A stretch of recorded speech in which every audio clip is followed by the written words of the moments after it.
ഇന്നത്തെ വീഡിയോയിൽ കാണിക്കുന്നത് ബൊഗൈൻവില്ല ചെടിയുടെ പ്രൂണിംഗ് രീതിയും അതുപോലെ തന്നെ അതിൻ്റെ വളപ്രയോഗത്തെക്കുറിച്ചാണ് ഇന്നത്തെ വീഡിയോയിൽ പറയുന്നത്. ഇന്ന് നമുക്ക് വേണ്ടി പറഞ്ഞു തരുന്നത് ജാൻസി മാഡമാണ്.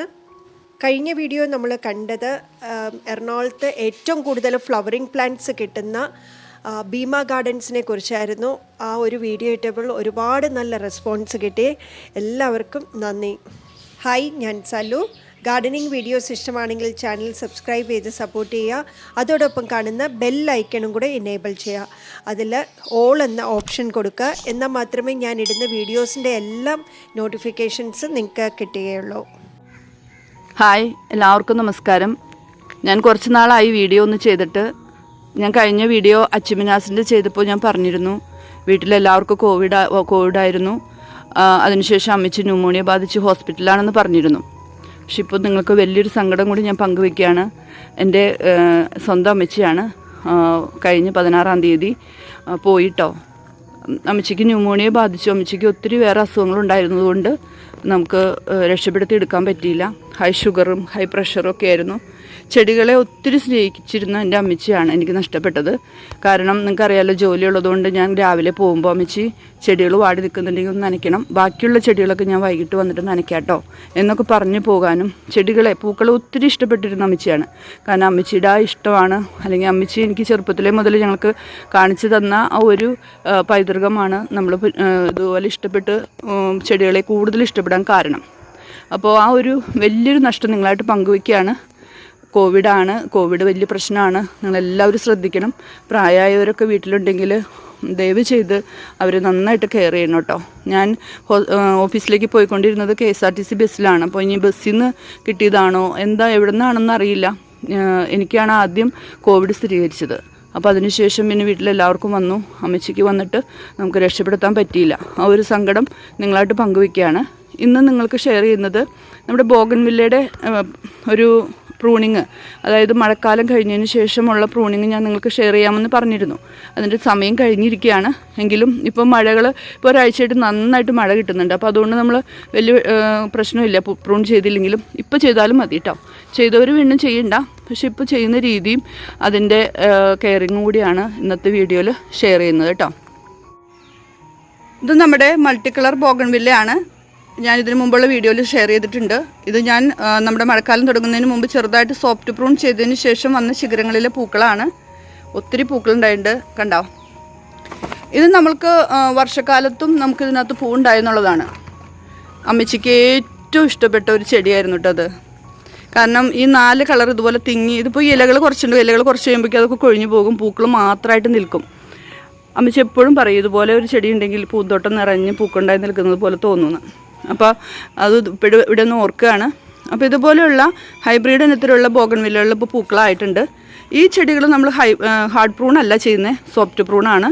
അതായത് പൂക്കൾ വന്ന് കൊഴിഞ്ഞതിന് ശേഷം അതിൻ്റെ ഈ പൂക്കളൊക്കെ കൊഴിഞ്ഞതിന് ശേഷം നമ്മളിവിടെ കുറച്ച് സ്ഥലം മാത്രം, അതിൻ്റെ തുമ്പ് മാത്രമാണ് നമ്മൾ കട്ട് ചെയ്ത് കളയുള്ളൂ.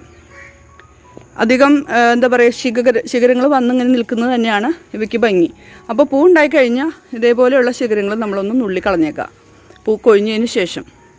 അപ്പോൾ ഈ ഹൈബ്രിഡ് ഇനത്തിലുള്ള ബോഗൺവില്ല ഉള്ളവർക്ക് ഇത് കൂടുതൽ കെയർ ചെയ്യണമെന്നെങ്കിൽ ഒരു കാര്യം കൂടി ശ്രദ്ധിക്കണം. നമ്മൾ സമയത്തിന് ഇതിന് വളവും അതിൻ്റെ ചുവടൊക്കെ ഒന്ന് ഇളക്കി ഞാനിപ്പോൾ ഈ വീഡിയോയിൽ പറയുന്ന വളക്കൂട്ടുണ്ട്. ആ വളക്കൂട്ടോ അതുപോലത്തെ വളക്കൂട്ടോ അല്ലെങ്കിൽ നിങ്ങൾക്ക് ഏതാണോ നല്ലതെന്ന് തോന്നുന്ന വളപ്രയോഗം ഇടയ്ക്കിടയ്ക്ക് ചെയ്യണം. അല്ലെങ്കിൽ ഇത് മുരടിച്ചോണം ഇങ്ങനെ നിൽക്കും, ഒരു ഭംഗി ഉണ്ടാകില്ല, ചെടി ഹെൽത്തി ആയിരിക്കില്ല. അപ്പോൾ ഇത് ഹൈബ്രിഡ് ഇനത്തിലുള്ള ബോഗൺവില്ലയാണ്. ഇപ്പോൾ ഇതിൽ നിറച്ച് പൂക്കളായിട്ടുണ്ട് കേട്ടോ. പക്ഷെ നമ്മുടെ സാധാരണ, അതായത് നാടൻ എല്ലാ വീടുകളിലും ഉള്ള സിംഗിൾ കളറിൻ്റെ ബോഗൺവില്ലയാണ്.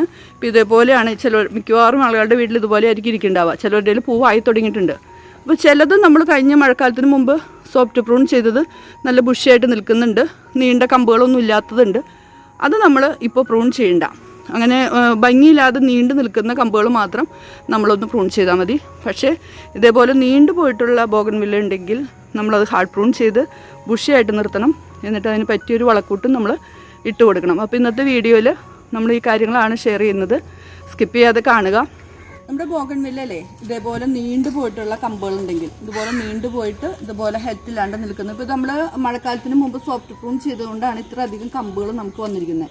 ഇതേപോലെ കമ്പുകൾ ഉണ്ടായാലാണ് നമുക്ക് പൂ ഉണ്ടാവുന്ന സീസണിൽ നല്ല ബുഷിയായിട്ട് നിൽക്കുള്ളൂ. അപ്പോൾ ഇതേപോലെ നീണ്ടു പോയിട്ടുള്ള കമ്പുകൾ ഉണ്ടെങ്കിൽ നമ്മൾ ഇത് ഹാർഡ് പ്രൂൺ ആണ് ചെയ്യുന്നത്. അപ്പോൾ ഹാർഡ് പ്രൂൺ ചെയ്യുന്നത് അറിയാലോ, നമ്മുടെ ചട്ടിയിൽ ബുഷിയായിട്ട് നിൽക്കണമെങ്കിൽ നമ്മളിതുപോലെ ചേർത്ത് തന്നെ നമ്മൾ പ്രൂൺ ചെയ്യണം. അപ്പോൾ ഇതിൽ നിന്ന് നമുക്ക് ഒത്തിരി ശിഖരങ്ങൾ വന്നോളും. ഇതേപോലെ പ്രൂൺ ചെയ്ത് വെച്ചാലാണ് നല്ല ഹെൽത്തി ആയിട്ടുള്ള ഇനി ഇതിൽ ശിഖരങ്ങൾ വന്ന് നിറയെ മുട്ടുകളാവുള്ളൂ. അപ്പോൾ ഇങ്ങനെ ഒത്തിരി വളർന്നു പോയിട്ടുള്ള ബോഗൺവില്ല ഇതുപോലെ ഒന്ന് കട്ട് ചെയ്യണം കേട്ടോ. ബുഷിയായിട്ടുള്ള ചട്ടികളുണ്ടെങ്കിൽ ഇതേപോലെ നിറച്ച് ശിഖരങ്ങൾ വന്ന് നിൽക്കുന്ന ചട്ടികളുണ്ടെങ്കിൽ ചട്ടിയിൽ നമ്മളധികം പ്രൂൺ ചെയ്ത് കൊടുക്കണ്ട. ഇപ്പോൾ തന്നെ ഇത് നല്ലൊരു ബുഷിയായിട്ട് നിൽക്കുന്നു. ഇനി നമുക്ക് നല്ല ഹെൽത്തി ആയിട്ട് വളരാനും നല്ല മുട്ടുകൾ ഉണ്ടാവാൻ വേണ്ടിയിട്ട് നമ്മളൊന്ന് നീണ്ടു പോയിട്ടുള്ള കമ്പുകൾ മാത്രം ഒന്ന് വെട്ടി നിർത്തിയാൽ മതി കേട്ടോ.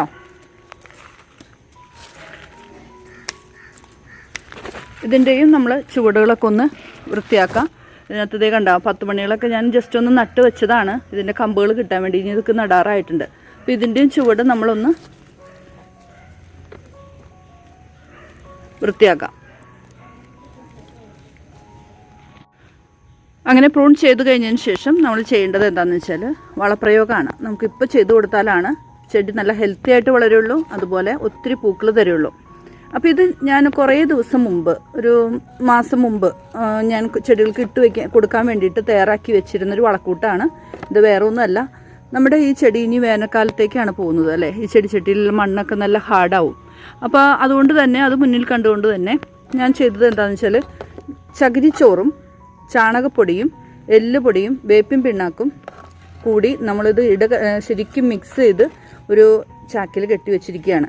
അതായത് എല്ലുപൊടി, വേപ്പിൻ പിണ്ണാക്ക്, ചാണകപ്പൊടി, അതുപോലെ ചകിരിച്ചോറ്, ഇതെല്ലാം കൂടി നമ്മൾ മിക്സ് ചെയ്ത് വെച്ചിരിക്കുകയാണ്. അപ്പോൾ അത് അളവ് ഇത്തിരി കൂടിയാലും കുറഞ്ഞാലും കുഴപ്പമില്ല. ചകിരിച്ചോറ് കുറച്ച് കൂടുതലെടുത്താൽ നമുക്ക് മണ്ണിന് നല്ല ഇളക്കം കിട്ടും.